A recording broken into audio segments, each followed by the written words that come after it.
Hi guys, so today I'm going to be showing you how to create a subject and mask that subject in Photoshop. And there are two ways to do this. One is a little bit more detailed and the other isn't. So the first one is the less detailed one, and to choose this option you first have to click on select, then click on select and mask.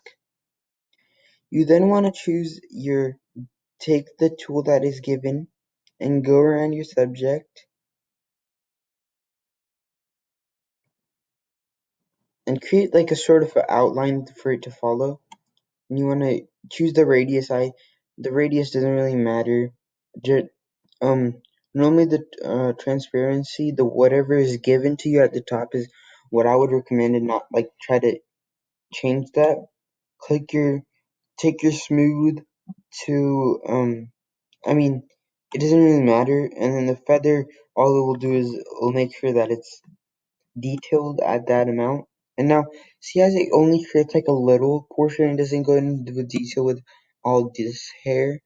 And to fix that problem, all you have to do is you wanna go on the lasso tool and select the magnetic lasso, and then you wanna choose a point. I would recommend the legs because those are technically the best option. And then you just wanna go around. What Photoshop will do is that it will choose similar colors, and this won't really work for this lion technically because it's the hair. But the way to fix that is that once you're done, you want to click on the mask at the bottom, and once you're done, you want to choose the paintbrush tool. And what I would do with the paintbrush tool is just go around and choose the light color and go around and just create like a sort of a extra outline so that you know you're not cutting away too much. And then once you do that, I mean, I did do a little bit too much at the end, but you only want to do this around the ear. I would only recommend it. And then you want to go around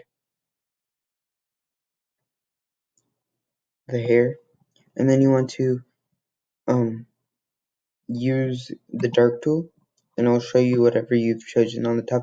And remember to use a soft brush, not any solid or dry media brushes or wet media brushes.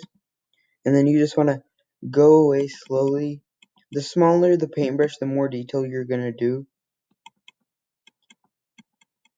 and you just want to slowly click away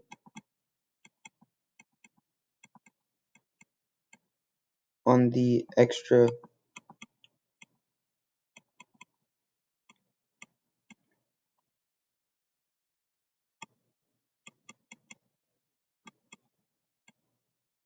And once you do this all the way around, you will finally end up with a picture that looks like this. And as you can see, this looks very detailed, and you can tell that you're not exactly missing a part of the lion, and it's better than just using the select and mask tool. So once you finish, you will end up with this picture. And yeah, that's it for this video. I hit that like button and subscribe and turn on post notifications for future videos. And thank you for watching.